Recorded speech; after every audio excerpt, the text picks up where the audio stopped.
So the tons of talk around the Toronto Maple Leafs, a team that you played for, Glenn. Brendan Shanahan now is no longer with the organization. And people are pointing fingers. People are pointing fingers at the media. People are pointing fingers at the pressure of the fans. Where do you point fingers? Well, I can only look at my own experiences of playing in all my stops were big cities. I started in Los Angeles, and maybe that wasn't exactly a big city because I was wearing yellow pants and a yellow helmet and dancing around town and no one knew who we were. But man, we could beat people up. We had more toughness than anyone. And then the Islanders, big team, big city, big stage. They came off a dynasty. We rebuilt that group. The Rangers, 54 years of never winning, big stage, Madison Square Garden, probably the most famous arena in the world. Lots of pressure from that fan group. And then my last stop in Toronto. So do I think there's more pressure in Toronto than in any of these other cities? No. I actually enjoyed the pressure because to me, hockey mattered. The players mattered. We joked about it every year with Hockey Night. The fourth line for Toronto would come in, and I was part of that fourth line. I was the extra goalie, and all of a sudden, I was in the mention of Vezina. Well, maybe I'm pushing maybe I'm pushing it now. But you're revered. This fan base loves everything about the history of the Toronto Maple Leafs. And that building that is full every night, not because they wanted to buy a ticket to watch me, but because they bought a ticket to watch players that are on my walls. The Johnny Bowers, the John Beliveaus, the Richards, Ted Lindsays, the Gordie Howes.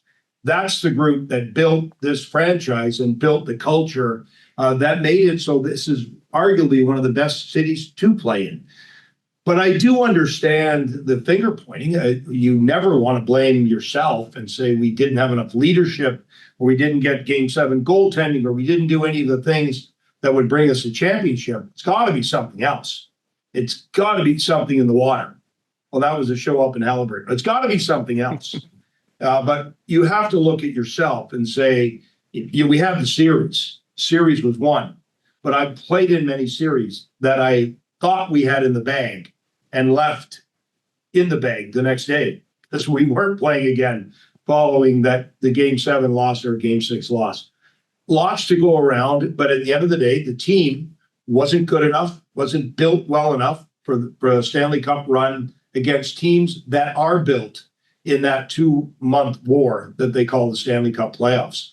And that's no disrespect to the talent level, skill level, the way they played through the course of the season, but they lost momentum in that series and never got it back. So they're very talented and have been for this window, arguably top teams in the National Hockey League. What do you think is missing right now? Well, you have to start with leadership. Like, to me, it all starts and stops and ends with your group at the top. If you are talented, they have to be the ones that, a lot of what happens with the Leafs, if you want to scatter the sheep, you go after the shepherd. Pretty clear. There's a couple of guys you keep on the schneid, you keep off the scoreboard, you keep out of that. For some of them, even in Game 7, you would have to look to see if they played.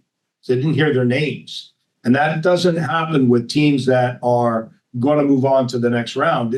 Those guys are front and center.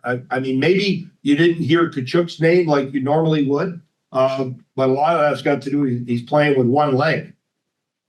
Pretty tough to play in the NHL in round 3 when you have one leg.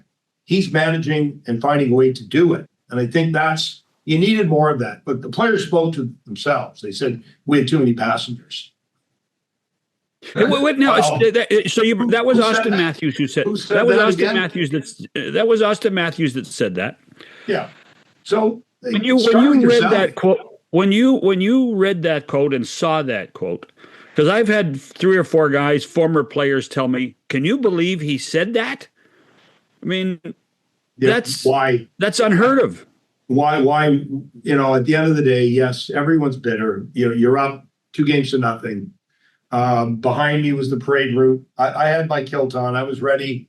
Pipes were going, ready to go. We got a parade, and you're up 3-1 in that subsequent game. Florida, for all intents and purposes, they didn't have a goaltender who was inspired. Maybe it's too long in the tooth. Maybe we played enough hockey. Maybe last year's cup was enough. You gave them every reason through 120 minutes to go away. And you gave them every reason in 140 minutes to go away. You just didn't find a way to get them, down on the mat and tapped out. And comments like that, they don't go well in the locker room, because it is very much, and we've said this many times, when you point the finger at somebody, there's three coming back at you. So people are going to look at your performance and say, was it warranted? Is it that necessary to let, great media people like Darren Millard and John Shannon know that there's passengers? We couldn't figure that out on our own. Probably not that important to let the people know that inside that room, there were too many guys that were watching and not performing.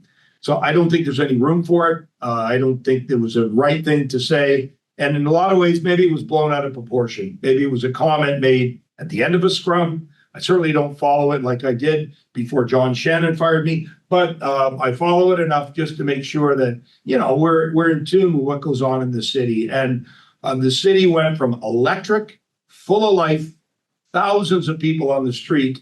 It couldn't be quieter on the streets of Toronto. And you put bad weather into it, unlike the weather in Vegas, and boy, you got a catastrophe here. But disappointing finish. Probably would have kept the worst to myself. But now what is next for this Maple Leaf team?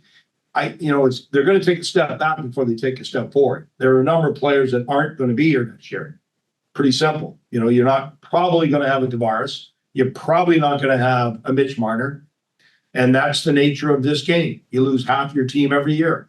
And when you don't perform, there's really no impetus to keep the entire team together. More than likely, you're looking for answers that you haven't had over the past 11 years.